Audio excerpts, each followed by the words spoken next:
Israel. Okay, in honor of the Erev Chanukah, I want to talk about the Menorah a little bit. Let me just be makdem like this. Nobody really knows what the Menorah looked like in the Beis HaMikdash. Yeah, I'm going to go, nobody really knows. And because nobody really knows, there's a lot of makom for machlekes into what the Menorah looked like, what the Menorah should look like, what it has to look like. And it has nafkaminas lahalacha. It has nafkaminas in cultural nafkaminas. And it also has nafkaminas in possibly in Isser. And I'll talk about all three of them in their Hakal al Makayim Yav B'Shalom. But let me just start with a background as follows. The Menorah that Moshe Rabbeinu made in the Midbar and that maybe Klal Yisrael used during the Bayis Rishon in Eretz Yisrael, so that Menorah disappeared at the end of the Bayis Rishon. Now, exactly where it went, who took it, what happened to it, is something that's very unknown. Ad Kedei Kach, there's a machlekes in Chazal, really. The Gemara tells us in Hayris and Dafid Aleph that at the end of Bayis Rishon, so there was Chizkiyahu was going as a bunch of things, and one of them was the Aron, one of them was certain Kalim. But in that list of things that Chizkiyahu was going as, it doesn't say anything about the Menorah being Nignaz.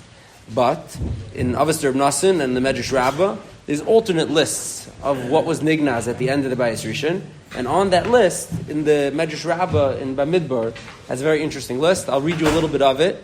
And it's interesting why it seems that the Menorah was worthy of being Nignaz. The Medrash tells us that when Moshe Rabbeinu was told by HaKadosh Baruch Hu to make the Menorah, so Moshe Rabbeinu didn't really know how to do it. We know that. So it says, HaKadosh Baruch Hu says, I'll show you. Okay, he shows him, Moshe Rabbeinu says, still I can't figure out how to do it. I'll show you again, still I can't figure out how to do it. Until HaKadosh Baruch Hu says, why don't you go get Betzalel? Betzalel is going to know how to do it. Moshe Rabbeinu gets Betzalel, and Betzalel bangs it right out. Excuse the pun. The Menorah is a hammered, it's miksha. He bangs it right out, and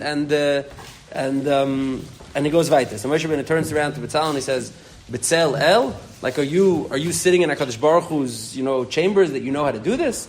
And Betzalel is, just, this is how it's done. So it says the Medrash, because the Menorah was, so to speak, made by HaKadosh Baruch Hu almost, the Menorah needed, like, Hashem's intervention and Hashem's direct instructions how to make it. So because of that, the Menorah is, like, on a higher level, and when the Chorban came, the Menorah was Nignaz, it couldn't be taken by anybody else. Now, that's the Medrash Rabbah. The Gemara in Hayris doesn't say like that. There are other Midrashim, Chazals. There's something called the Masechtas Beis HaMikdash. It's a Medrash. It's not in the Masechtas Ksanas. It's called Masechtas Beis HaMikdash. It's a Medrash that says yet a third version of what happened to the Kalim of the Mikdash at the end of the Bayis Rishon. So suffice to say that at the end of the Bayis Rishon, what exactly happened to the Kalim is very unknown. It was either buried or destroyed or chopped up. But Al Kapanim, nobody since then has claimed to have kalim from the Beis HaMikdash Rishon. The only thing that may be buried somewhere that via Mol pops up that someone says maybe they found or they're going to find that someone could find is the Aron. Because the Aron, according to Chazal, was buried in Yerushalayim in a specific location. And there's been times in history when people have thought they're going to find the Aron. But they haven't. Now, in the Bayis Sheni, Klal Yisrael built themselves a second Menorah more than once. The Gemara tells us in Avodah Zarah and Menachos that during the Tkuf of the Chashmonaim, the Menorah that was originally there was taken and stolen, and the Mashmai says that it was never brought back. Antiochus, who took the Menorah, used it, maybe he melted it down, maybe he used it for something, it was never brought back. And the Chashmonaim, when they came back, part of their Avodah, the Gemara Menachos and the Gemara in Avodah Zarah tells us, is they built a new Menorah.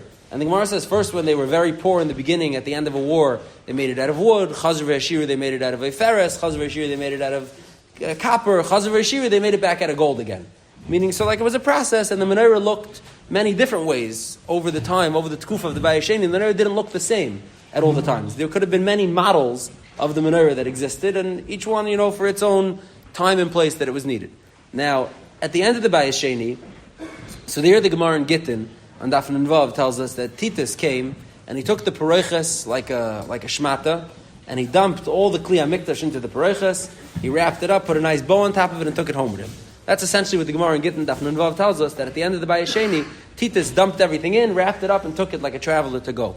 So at the end of the Bayis Sheni, we, so to speak, know where the Menorah went, where the Aron went. Maybe not the Aron there wasn't, I'm sorry, that's a slip. The Aron wasn't there during Bayis Sheni, but where the Menorah went, where other Kalim went, we know where things went that we otherwise wouldn't know.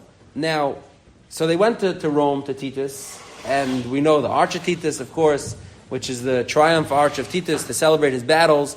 The arch was built, two decades after his death. So let's say Be'erach 100, in the year 100, the arch was built, and it shows the Menorah, and it shows other Kli HaMikdash. So we know the Menorah, the Kli HaMikdash, went down to Rome together with Titus. That we know.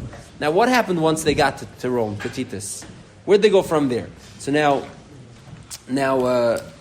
So as follows. I'll talk about some of the most far out there theories just to mention them, even though none of them has really proven to be true in any sense. But we'll talk about them for a second here. Before we talk about the different theories of where the Menorah might have went, it is important to keep in mind that the Roman Empire, that let's say lasted for Be'erach 1,000 years. So you have to keep in mind the Roman Empire was gone.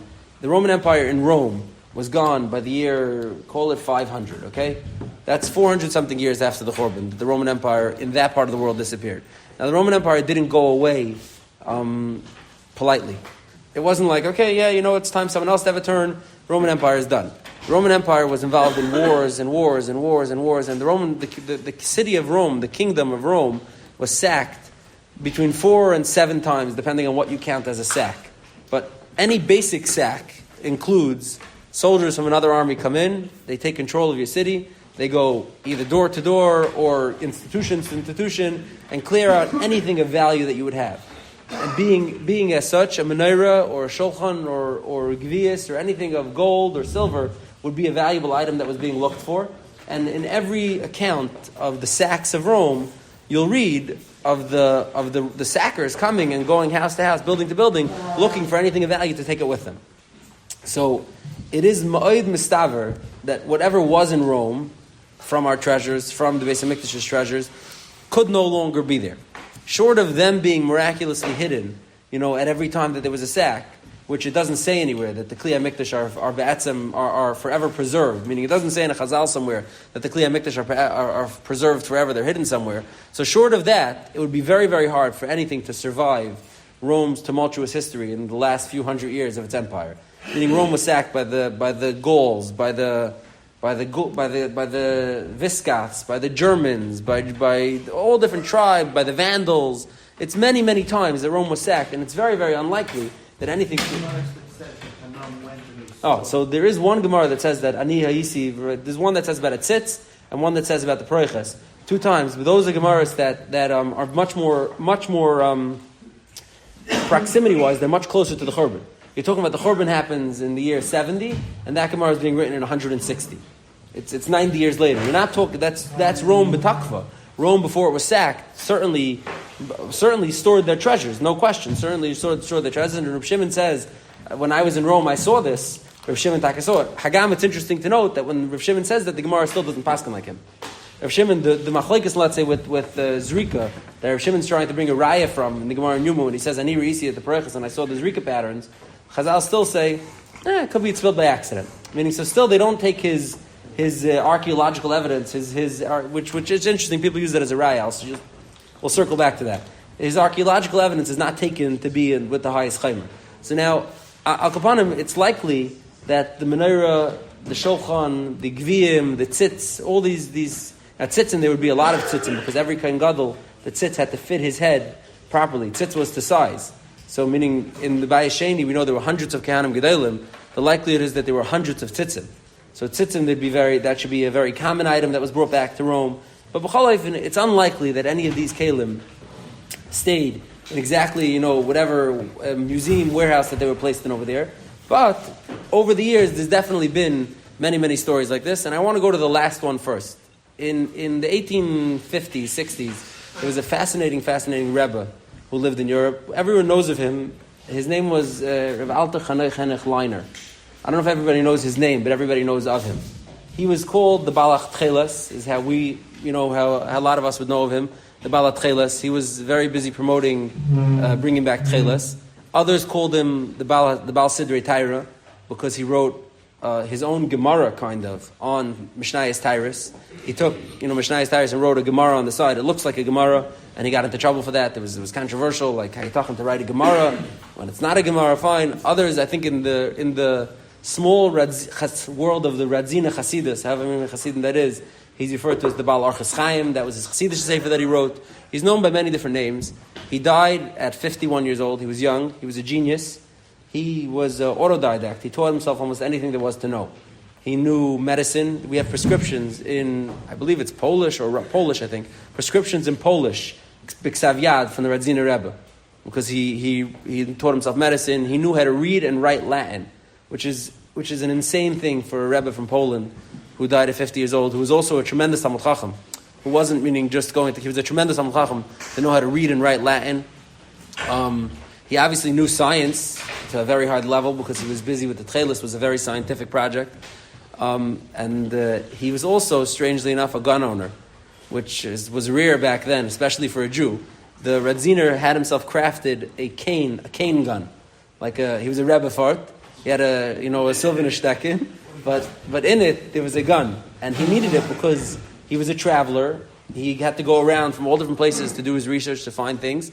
And he needed to be safe. It wasn't so simple to be out on the roads in 1860 unarmed, so he had made himself a gun. And in the Radziner Chassidus, in one of the biographies about the Radziner Rebbe, there's actually a few stories of him using his gun to threaten people to get the result he needed. For example, when his father died, there was a fight over where to bury him. The town that he died in wanted to bury him, and the town where he came from wanted him back. And the Radziner showed up on the scene. He was young, he was in his 30s, and he pulled out his gun stick, and he said, "I'm going to take my father with me, and if anybody wants to stop me, they can try to stop me."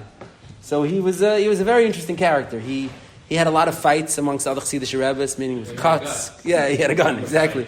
With some of the Ger Rebbes. He was the third dar of the Ishbitzer. He's the Ishbitzer's grandson. The Mea Shiloach, the Ishbitzer, is his grandfather, and he reinstated a certain amount of the fights that the Ishbitzer and the Kutzker had been having with each other, 30, 40 years before that. But Chalef, fascinating character. So now, aside from Tchelas and Tyrus and Chasidus and firearms, he being the traveler that he was, made it to Rome several times. And made it to Rome with the intention of digging up and finding out where exactly things are, how to get them back, and thing. Now, his pretense for this meeting was that in his work on Tyrus, he needed to have specific havanas of the tzitz, specific understandings of certain big kahuna, and he told the cardinal that he was meeting that he needed that. Also, he wanted to see what the tchelas looks like on the pareichas. Because as we know, all the threads on the pareichas are mashzar. They're 6 times over, so they're a very thick thread. So a thick thread will dull less over time, will dissipate less over time. In order to get an idea of what chelas really looked like, hundreds of years ago, he wanted to see, a psil mashzar, so he could see the chelas that in its mashzar form. So he went and he reached out. He made contact with a cardinal, an old cardinal in the Vatican. I'm sure some bribery was involved. And incidentally, Rabbi Aderet from Great Neck, he also found a sponsor to put up $1 million, I think, a few years ago, 12 years ago or something, to make contact with the Vatican and try to track down the Menorah and bring back the Kalim. Obviously, suffice to say, both of their efforts were met with the same amount of success, meaning that there was nothing there to bring home or wasn't able to be found. But the Radziner, he hooks up with a cardinal, an old cardinal that he could talk to, and he goes down there to meet him and to try to find it. And what he comes back with is it's very interesting. It's a mixed bag. Some Hasidim say that the Radzina came back and he said that they weren't willing to give me anything to take home, but b'may einai I saw 3 different tzitzim that were there, and they still have all the kelim. Now, most of the people close to the Radziner Rebbe say something very different than that and say that that's mamish made up out of whole cloth. That's shtusim that's made up out of whole cloth. What the Radzina actually said, and this is brought down in a relatively reliable source, the mashkiach of Chachmei Lublin, of Yeshiva Chachmei Lublin. So we know the famous Rosh Yeshivas, the Meir Shapiro and the Kazhiklover and maybe the Moshe Lebianer, but the mashkiach of the yeshiva was I forgot his name, Shimon Horowitz. He was a relatively well-known person in Poland at the time. Shimon Horowitz was a Radzina chassid from home, and he writes in one of his svarim what the Radzina told him. He says the Radzina told him that he went down to the Vatican, and after all the bribery and getting in and making sure that he could get there, he meets this really old cardinal, and in a very disappointing answer, the cardinal tells him, yeah, we had them, of course, and we have a big Messiah of having all the Kalim, but when Aldrich, the king of the Visigoths, came in whatever year, X, Y, and Z, the black year for Rome, and in year, 622, whatever it is, when Aldrich came, he took everything and it's all gone. And obviously very anticlimactic. The Radzina said, okay, so there's nothing there. It used to be that there's nothing there anymore. The other version of the Radzina, I'll just share it, even though it's probably less true, is that the Radzina met this cardinal, and this cardinal told him that the menorah over time got broken, and when they took it to be fixed, there was no one who could fix it. No one was able to fix it. The only person in the world who was able to fix it was a Jewish craftsman. And the Jewish craftsman said, okay, fine, it's going to take me 2 weeks or 3 weeks. I need to have it, even though it looks like just a small seam. The reason why you guys can't fix it is because it's some Jewish, magical menorah building instructions. And I need to download them again and really just, review up on it. And he replaced the menorah with a fake menorah and sent this menorah back to Eretz Yisrael and buried it underground. And a whole different Bab Maisa that was printed in many languages and many times. And it's a children's story that was printed many times. Honestly, I have a sefer over here that went through it, and he shows how the story was first a children's story, and then it became the Radzina story. Meaning, it's a story, it existed, it's a story that was attached to the Radzina legend of going down to Rome. But now, B'chaleif, and why I say all this is just to say that we really don't know much about how the menorah actually looked, because no one's seen it in a very, very long time. Anybody who says they've seen it, with a little bit of scratching at the surface, you see that they didn't really see it. So nobody's seen the menorah in a very, very long time. And Memela, it's very hard to know what exactly the menorah looked like. And Memela, several shilas come out of this. And I'll start with, let me just start with the first one that's very strange to me. There's a mechon in Eretz Yisrael called Mechon HaMikdash, by a guy, Harav Yisrael Ariel. He's a guy who blew shofar on Shabbos, on the Harabayas, the Shabbos, to give you an idea of what type of, this Rosh Hashanah, I'm sorry, to give you an idea of what type of stream we're talking about. And he has something called Mechon HaMikdash, where he's busy with the Beis HaMikdash, and he's put out many whole svarim. He certainly does his research, meaning he's not a fly by night, but it's a certain type of worldview that he's coming with. And I'm sure everyone's been, when you walk to the Kaisel, right before you get down that final steps over there, there's a menorah in a big plastic, big case, right? Now that menorah is I think a half a ton of gold. It's real. It's a half a ton of gold. He found a Ukrainian oligarch to sponsor it, like in 2012 or 2014. It's a half a ton of gold. It took them years and years to build it. And what he maintains is that is going to be the menorah that is going to be in the Beis HaMikdash when Mashiach comes. Meaning he has a sefer, a 500-page sefer. We did all the research. They have a whole team that did research. They figured out exactly how, what, when the menorah should be, how it's supposed to look, how it's supposed to be made, what the processes are, what the materials are. And this menorah, he says, is going to be donated to the Beis HaMikdash when the Beis HaMikdash comes. And Mamela, that they're going to use this. Now, why is that important, that piece that it's going to go to the Beis HaMikdash? Is because the Gemara in Avodah Zarah and Daf Mem Gimel, the Gemara in Rosh Hashanah and Daf Chaf Aleph, says very clearly that there's an Isser to recreate the Klei HaMikdash. It's had to be darshan from a pasuk. It's also to recreate the Klei HaMikdash. You're not allowed to recreate the Klei HaMikdash in your house. Now that would mean that a menorah with 7 branches, which is what the Mikdash was, 3 on each side and 1 in the middle, a menorah with 7 branches, is usher to create. So it's a very, we're good? It's a problem. I mean, you can't just have a guy coming and saying, I'm making a menorah. Now, Harav Ariel is also aware of that you can't just make a menorah at will. So he has a whole chapter in there where basically he tries to bayos that this that you're not allowed to make a menorah is to make a copy of a Beis HaMikdash's menorah. But to make a menorah for the Beis HaMikdash, even if there's no Beis HaMikdash, that you could do. I'm making it for the Beis HaMikdash. So this is a very important plank in the platform over there, is that the menorah is being made for the Beis HaMikdash. It's not. Now I didn't check this with other Gedolei Poskim. I'm going to go out on a limb and assume that this is not going to be something that's a davar muskim. Most meaning, this is not something that's discussed. You're not going to find regular poskim handling this. Could you make a menorah today? For the Beis HaMikdash, Meheri Yibana HaMikdash. But I'm going to go out on a limb and say that, I went through the parak over there, and it's Chedushim that he's trying to say, Diukim and Chedushim, to try to say that the Isser is only tightly mugval to when, you're not making it for the Beis HaMikdash. If you're making it for the Beis HaMikdash, there's no Isser. But this is what he has, and that's the menorah. And al kapanim, what it is worth to us is al kapanim that his sefer and the research that they compiled was valuable research. Meaning they went through the sugi very well of figuring out exactly what the menorah is supposed to look like and how it's supposed to look and etc. So that certainly has value. Now, the second shaila that's a halacha nakud that we'll talk about, and then we'll get to the cultural one. The second shaila that's a halacha shaila is candelabras in the house. Meaning, if you have a candelabra with a base, with candlesticks on all sides, and it's 7. You have one in the middle, let's say, and then surrounding around it in a circular fashion, the way a candelabra would look, you have 3, on each side and 3 on each side. So I think most people would think that that's, of course, not a problem. That's a candelabra. That's not a menorah. Right? The menorah in our mind, the menorah in the mikdash means menorah.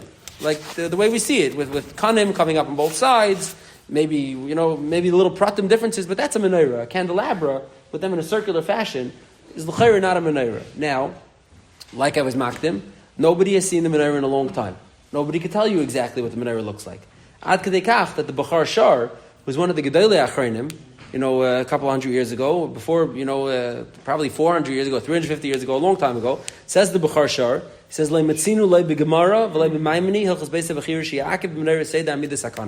he says, I hear you tell me that that's not what a menorah usually looks like to you, and you think that a menorah is not that, and that shouldn't be usher to make a candelabra like that, that shouldn't be included in the isser of making Kli HaMikdash. He says, but not in Chazal, not in the Rambam, not in Shulchan Aruch, anywhere that it says that a menorah is dafka coming up this way or coming up on the side. It doesn't say that anywhere. I hear you, that you think that that's what it means. Maybe I even agree with you that that's what I think it means, but it doesn't say that anywhere, and nobody has seen one. So I don't know what exactly the menorah looked like in the Beis HaMikdash, and therefore, says the Bachar Shar, you can't have a candelabra that has seven candlesticks. You want to have a candelabra, it has to have 8. Maybe not 8, Zugis have 9. You have to have a candelabra that isn't daimah to the Kli HaMikdash. Now, obviously, there are others who are chaylik in this. The Chacham Tzvi in Tshuva Samach is chaylik, and the Chacham Tzvi says that no, a menorah is a menorah, and a candelabra is not a menorah, and you could have it. It's not considered, having the Kli HaMikdash. So of course, there's makom to be makel. But I will just tell you that Rabbi Kiva had a son-in-law, Rabbi Shmuel Birnbaum, actually. Rabbi Shmuel, the first Rabbi Shmuel, I think he was a Kayin though. Rabbi Shmuel HaKayin Birnbaum was a son-in-law of Rabbi Kiva, and his letters are published in Igera Seifrim. From the Sefer Eger family's letters. His letters are in there. And in it, he writes a letter a little bit describing the culture shock of coming to his Shver's house. For lack of a better word. He's a Chassidish boy. Krieger obviously didn't mind that he was Chassidish. He was a Talmid Chacham. He was a Yerei Shemayim. Krieger took him for a son-in-law, but there was a bit of a culture shock. He writes about Krieger with Gebraks. He writes about Krieger. He writes like a few different details of Krieger, like the culture shock of coming into a Litvish house. And he writes that one thing that he never knew before he got here was that his shver was very makbid. A candelabra that has 7 branches could not be used. Kveiger said, I don't know, I can't say that it is the Beis HaMikdash's menorah. I can't say it's not the Beis HaMikdash's menorah. What do I have to go to appear to the chukah and have a candelabra that might be similar to the Beis HaMikdash? A candelabra that has 7 branches, he wouldn't use. And no, probably not even. Maybe it's not. Maybe that's a shino. You're right. That could be a shino. The Chacham Tzvi does this. The Chacham Tzvi says any minor shino. The Chacham Tzvi says even if you have 7 cups but 8 candles, not a problem. The Chacham Tzvi says that it has to be mamish kitzurasa, otherwise not. But the Bachar Shar and Kveiger, what do you say? So Gvim and Brachman, no. So the Gemara Menachos, exactly. The Gemara Menachos says Gvim and Brachman not ma'akid. Fakir, even gold is not ma'akid, meaning that all these things that we know about the menorah are mamish like mahadrim and a mahadrim and a mahadrim. That's the thing. The Gemara of Adzar says clearly that in the beginning they made it out of wood. Out of wood you couldn't have all the same, clearly those things are not likuva. I'll tell you that this is not so far out there. Rabbi Yashiv, Rav Chaim, the Shevet HaLevi, many modern poskim say you should not have a 7-branch candelabra. Because it's very waste. It's too, maybe it's included, maybe it's not included, you stay away from it. So these are the call it, let's say the pseudo halachic one about making a menorah for the Beis HaMikdash, and the actual halachic one about what the candelabra in your home should look like. But the most primary machlekes that developed because of not really knowing how the menorah looks like is the cultural machlekes. And that is between Chabad and I think the rest of Klal Yisrael. Chabad, the Lubavitcher Rebbe, decided a while back that the menorah, no, I shouldn't say decided. I'm going to give it an honest shake. He's not wrong, per se. I'll give it an honest shake here. The Lubavitcher Rebbe decided that the menorah has to be a V-shaped elevation, right? It comes up like this from the menorah. Everyone's seen a Chabad menorah on top of a car, a house, a shul, wherever. I'm saying you've all been around. The Chabad menorah has that very striking V shape, anywhere else that you go in Klal Yisrael, yeah, anywhere else that you go in Klal Yisrael, you're going to see the menorah is going to have rounded. Maybe it'll be, I think the Israeli emblem, whatever, like the emblem of the Medina is like a almost rounded, but not quite rounded. As opposed to, let's say, others are more rounded. The Chabad ones still. So where does this come from? What is this machlekes about? What? So now the Lubavitcher Rebbe made it into a huge, like a culture piece. Meaning, if you're one of his camp, you use his menorah. Ad kedei kach that the minig in Chabad in Russia was to use a vant menorah. In Chabad, in a house in Russia, in Chabad, in a regular Chabad house, you'd use a vant menorah. Today, in a Chabad house in Crown Heights, more often than not, you use a slanty menorah, which is a strange thing because you can never find changing the no one who uses a vant menorah, even though I challenge anybody to tell me why they use a vant menorah, or someone who uses a round menorah to tell me why he uses a round menorah, meaning what's better, what's superior, what's unique about it. I don't think anybody could give you an actual reason, but nobody who uses a vant menorah would say, yeah, you know what, this year, my grandfather used a vant menorah, I'm going to go use, this menorah, and vice versa. So it is a strange feature to see that it became such a strong culture piece that even the Chabad families that were using a vant menorah in Russia are, with the back, exactly, are using these now. But now Lubavitcher Rebbe wrote in Biksav Yadei, and later on a sefer came out called Rishimas HaMenorah after Lubavitcher Rebbe was nifter, with like 200 pages of rayas, sahin, her, back and forth. And the basic let's call it, the basic machlekes over here is as follows. There is a Ksav Yad of the Rambam that became available in the 50s. A Ksav Yad of the Pirush Mishnayos La Rambam Masechtas Menachos. It became available, and in Perek Gimel, where the Rambam talks about the menorah, where the Gemara talks about the menorah, the Rambam writes as follows. The Rambam says, I'm going to make for you a chart of the menorah, k'dei lahakil al ha'mevin, so that whoever's reading this can understand it better.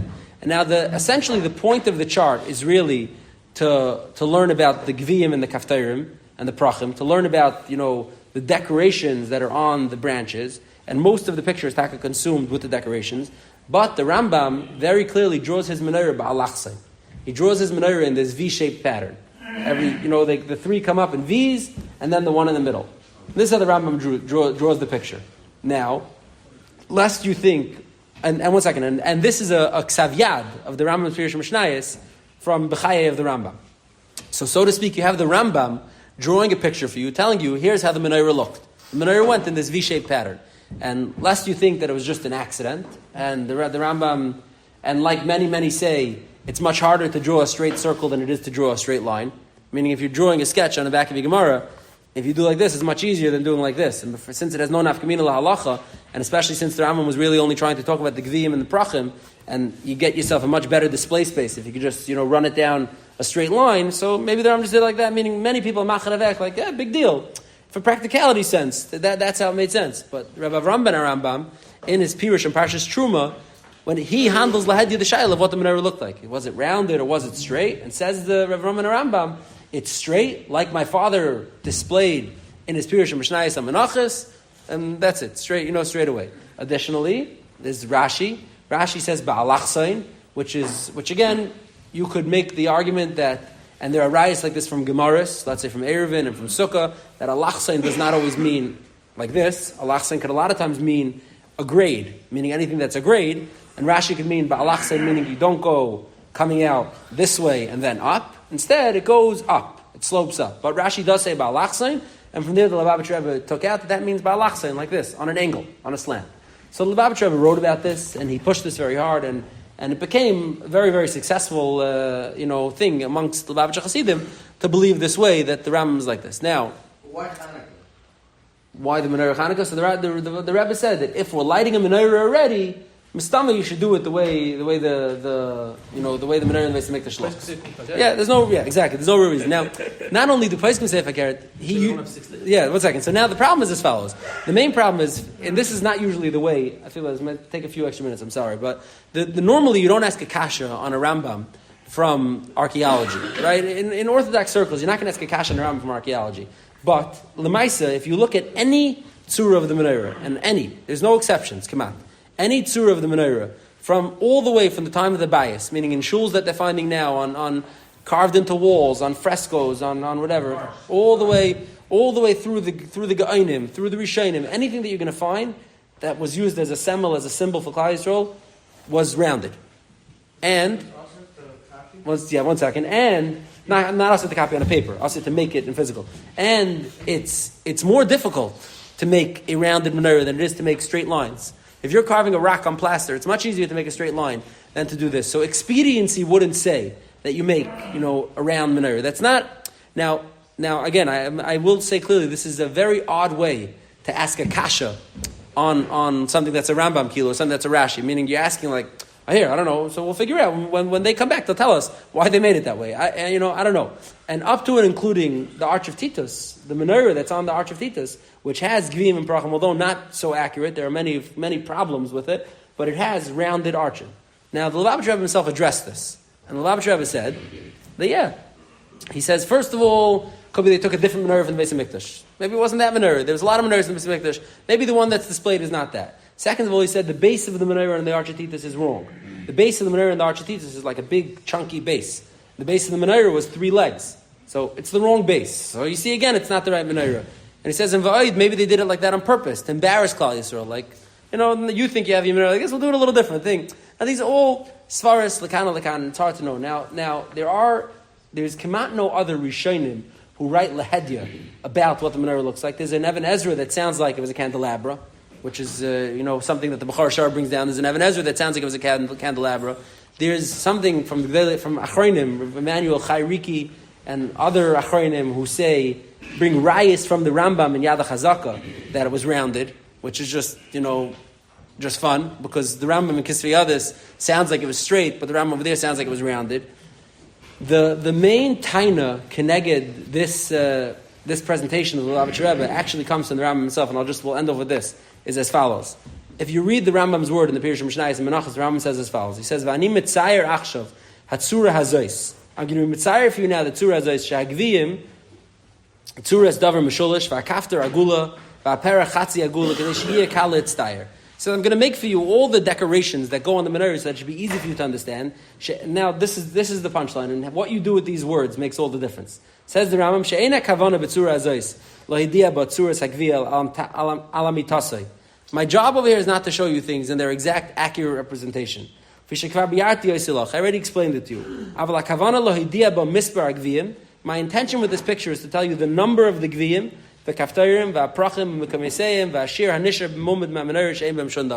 I just want to display to you how much space, what percentage of the kana is supposed to be taken up by the decorations, how many decorations, what the layering looks like, and etc. So most people who felt that Lubavitcher was saying a chiddush and was inventing something new, this is the part that they hung their head on. They said, look, the Rambam says very clearly, I'm not drawing a picture. I'm not making a recreation. I'm making an easy display case so I could show you Gviyim, Prachim, Kaftarim, etc. Yeah. Rav Ram does say not like that, so they'll tell you is that he saw his father's picture and he didn't know this. That, whatever. And this is what the most, Achronim would talk about it, who speak on this, say that the Rambam was clearly telling you, I'm just making it an open display case so I could show you Gviyim, Prachim, Kaftarim, etc. And I'm showing you that. And the best way to do that is not to make a round one, because that's difficult to display them on. You need to make them very, very tiny at the top, and it's hard to do. So I did like this. It's easy, it makes sense, it's easy, it's straightforward, and etc. Now, aside from that, there are no really amazing rayas back and forth. There's a diak in the Rambam in Yad HaChazaka that he doesn't hold like this. So you could go back and forth, but he holds not like this. So he has a whole parak. So he has a whole parak, a 20-page parak to prove not like the Lubavitcher Rebbe. But again, it's mostly going to be archaeology. It's mostly going to be, I'll show you that the Ga'inim's menorah look like this. I'll show you, it's all old pictures of menorah that exist. It's a very strange sugya when the sugya is not about Machlekes Rambam and the Balamar. The Rambam doesn't say one thing, the Balamar doesn't say another thing. The Rambam says something cryptic that's almost seiser itself from Yad to Pirush Mishnayos, interpreted by different people to mean different things, and the pictures tell a different story. So like I said, like I started off with, I think, nobody has seen the menorah in a long time. It's very, very hard to know exactly what the menorah looks like. And because we don't know exactly what the menorah looks like, is why all these different streams of what a menorah is supposed to look like and what is included in the menorah have developed.